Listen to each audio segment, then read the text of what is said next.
Salman stress میں جا سکتا ہے لیکن ڈپریشن میں نہیں جا سکتا، اور یہ میں نے پچھلے 2 سال کے تجربے میں ایک چیز سیکھی ہے، اسپیشلی 2023 اور 2024 میں. یعنی میرے 3 جاننے والے وینٹیلیٹر پہ میں نے دیکھا ہے. میرا جب بیٹا پیدا ہوا تھا جب وہ وینٹیلیٹر پہ تھا، اور میری نانی جن کو میں وینٹیلیٹر پہ، یعنی ہم گھر سے جب میں انہیں لے آیا تھا تو وہ مجھے کہی تھی میں گروں گی تو نہیں، اور میں نے کہا نہیں، ہم نے بہت اچھے سے اٹھایا ہوا ہے، آپ نہیں گریں گی. تو انہیں وین میں لے آئے تھے تو وہ باتیں کرتے ہوئے گئی تھی، لیکن ہاسپٹل پہنچتے ڈاکٹر نے کہا ان کی آکسیجن ہلکی ہلکی کر کے نیچے آ رہی ہے. اس کے بعد مدینہ میں نے اپنی والدہ کو وینٹیلیٹر پہ دیکھا، اور آپ کو پتا ہے وینٹیلیٹر میں انسان زندگی اور موت کے بیچ میں ہوتا ہے. سب سے مشکل ٹائم مدینہ کا تھا، 12 دن تک لگاتار روز اکیلے بے ہوش والدہ کو دیکھنا، اور پھر وہاں سے نکلنے کے بعد ہوٹل پہ میں اکیلے سوتے ہوئے ڈر لگتا تھا. اور انہی دنوں میں نے ایک سسٹم ڈیولپ کیا تھا کہ کس طریقے سے اسٹریسفل سچویشنز میں صبر کیا جائے. یعنی وہ جو ایک ہیوی فیلنگ ہوتی ہے جو آپ کے مختلف ڈفرینٹ کاموں میں آپ کو تنگ کرتی ہے، اسے آپ ان ریمائنڈرز پڑھ کے ختم کر سکتے ہیں. اس کی ایک بڑی لسٹ ہے، لیکن کچھ جو مجھے پرسنلی اچھی لگتی ہے وہ میں سوچا شیئر کروں. اللہ نے سورہ بقرہ میں کہا ہے کہ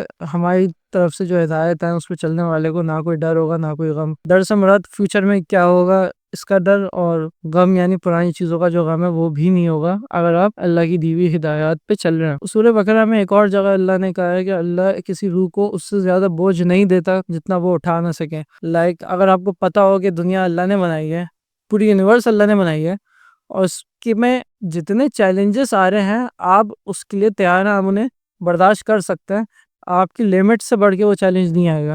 اور یہ چیز کافی تسلی دیتی ہے. یعنی سورۃ تغابن میں اللہ نے کہا ہے نا کہ کوئی بھی مشکل جو ہے وہ اللہ کی اجازت کے بغیر نہیں آتی. سورۃ تغابن میں جس طرح اللہ نے کہا ہے کہ کوئی بھی مشکل اللہ کے اذن کے بغیر نہیں آتی، تو آپ پہ جو چیلنج آیا ہے وہ اللہ کی اجازت سے آیا، ورنہ ممکن نہیں تھا. اللہ کی اجازت کے بغیر ایک پتہ نہیں ہل سکتا.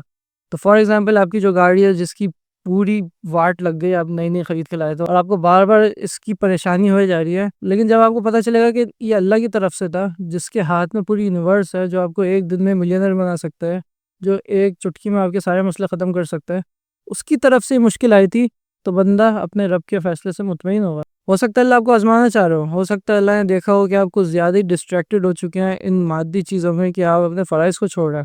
اس کے پیچھے کئی ریزنز ہو سکتی ہیں، لیکن آپ نے اللہ سے مطمئن رہنا ہے.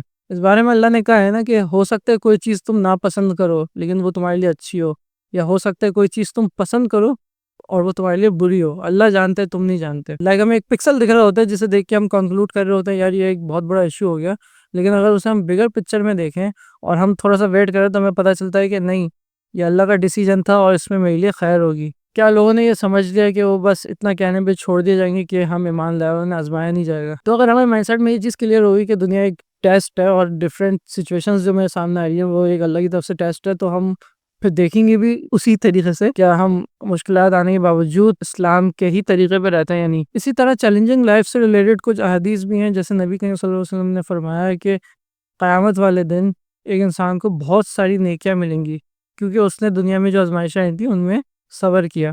تو وہ خواہش کرے گا کہ کاش میری پوری زندگی آزمائشوں میں گزری ہوتی. اسی طرح ایک اور حدیث کا مفہوم ہے جو میں چاہ رہا ہوں صحیح سے پڑھ لوں: کوئی تھکن، کوئی بیماری، کوئی غم، کوئی اداسی، کوئی چوٹ، کوئی پریشانی مسلمان پر نہیں آتی، چاہے وہ کانٹے کے چپنے بھی ہو، مگر اللہ اس کے بدلے کچھ گناہ معاف کر دیتا ہے. یعنی آپ کو تھوڑا سا بھی اگر پین مل رہا ہے اس کے بدلے میں آپ کی گناہ معاف ہو رہا ہے. تو یہی صبر کا کانسیپٹ ہے کہ جتنی بھی بڑی مشکل آ جائے آپ نے اللہ سے راضی رہنے، کوئی ایسا جملہ نہیں بولنا جو کہ اللہ کی ناشکری والا ہو. صبر سے ریلیٹڈ ایک بہترین ٹپ یہ ہے کہ جو لوگ آپ سے زیادہ مشکل سچویشن میں ہیں ان کو دیکھنا اور انہیں دیکھ کے مزید اپنے آپ کو تقویت پہنچانا. فار ایگزامپل ہم دیکھتے ہیں کہ کچھ لوگ کا جب بزنس ڈوب جاتے ہیں اور وہ شدید انہیں بار بار یہ بات یاد آتے رہتی ہے، دل بھاری ہوتا ہے، انویسٹمنٹ یاد آ رہی ہوتی ہے کہ یار ہم نے کتنے بہترین طریقے سے پلان کیا تھا اور یہ ایک ہمیں بڑا نقصان ہوا ہے.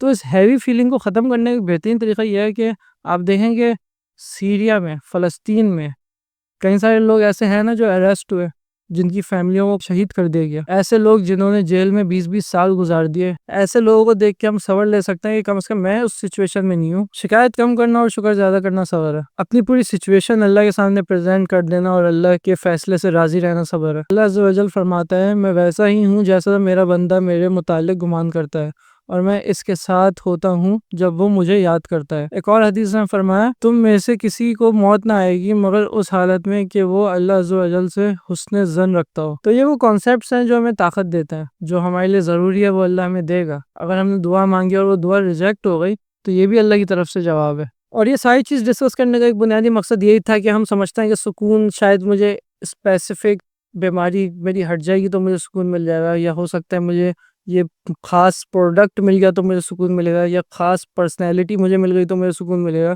لیکن ایسا نہیں ہے. ایلون مسک کا آپ جانتے ہوں گے، اس نے اپنے انٹرویو میں کہا کہ اس کے دماغ میں طوفان چل رہا ہے. انٹرویور نے کہا کیا خوشی کا طوفان؟ اس نے کہا نہیں، خوشی کا طوفان نہیں چل رہا. ایلون مسک نے بتایا کہ کئی لوگ چاہتے ہیں کہ وہ میری زندگی میں آئے لیکن انہیں نہیں پتا وہ کیا بول رہے ہیں. دنیا میں جس کی بات کر رہا ہوں وہ سب کچھ خرید سکتا ہے، دنیا میں اسے جو چیز چاہیے وہ خرید سکتا ہے، مگر سکون اللہ نے اپنے ہاتھ میں رکھا ہے اور وہ اسی کو دیتا ہے اللہ جو اللہ سے راضی اور مطمئن رہتا ہے. تو ریسنٹلی میں ایڈیٹنگ کر رہا تھا اور میرا اس وقت دل کافی ہیوی ہو رہا تھا کسی وجہ سے، اور میں نے سوچا کہ قرآن کچھ دیر پڑھ لیتا ہوں. اچھا ایڈیٹنگ بھی ارجنٹ میں ڈیلیور کرنی تھی تو میں نے کہا میں تھوڑا سا پڑھوں گا، اور رینڈملی میں نے سورہ الشعراء کھولی تھی. اس کے شروع کی جو 3 آیت تھی، اے نبی ہم نے تمہارا سینہ تمہارے لیے کھول نہیں دیا اور تم پر سے وہ بھاری بوجھ اتار دیا جو تمہاری کمر توڑے جا رہا تھا. بس آئی تھنک یہ 3 آیتوں کے بعد میں نے کہا انف ہے. 2 منٹ میں دل میرا ہلکا ہوا، میں نے اپنی ایڈیٹنگ کنٹینیو کر لی کیونکہ مجھے اس کی تفسیر میرے مائنڈ میں تھی. جب کفار اسلام پہ کھڑے ہونے پر شدید مشکلات آ رہی تھی اور نبی کریم صلی اللہ علیہ وسلم کافی ہیوی فیل کر رہے تھے، تو اللہ نے اس وقت صبر دیا، اور جس سے مجھے یاد آیا کہ اللہ ہی ہے جو ہیوی ٹائمز میں دلوں کو ہلکا کرتا ہے. تو مسلمان جس کے کانسیپٹ جگہ پہ ہوں وہ اسٹریس میں تو جا سکتا ہے لیکن وہ شدید ڈپریشن میں اس طرح نہیں جائے گا کہ وہ کچھ کرنے ہی لائق نہ رہے، وہ اپنے آپ کو نقصان نہیں پہنچائے گا، وہ زندگی اپنی تباہ نہیں کرے گا کیونکہ وہ مسلمان ہے اور اسے پتہ ہے کہ یہ دنیا جو ہے وہ ایک اللہ نے ڈیزائن کی ہے اور اس میں جو چیلنجز ہیں وہ بھی اللہ ہی کی طرف سے ہیں اور ان سے نکالے گا بھی ہمیں اللہ. یقیناً مشکل کے بعد آسانی ہے. امید ہے اس ویڈیو سے آپ کو فائدہ ہوا ہوگا. جزاک اللہ خیر.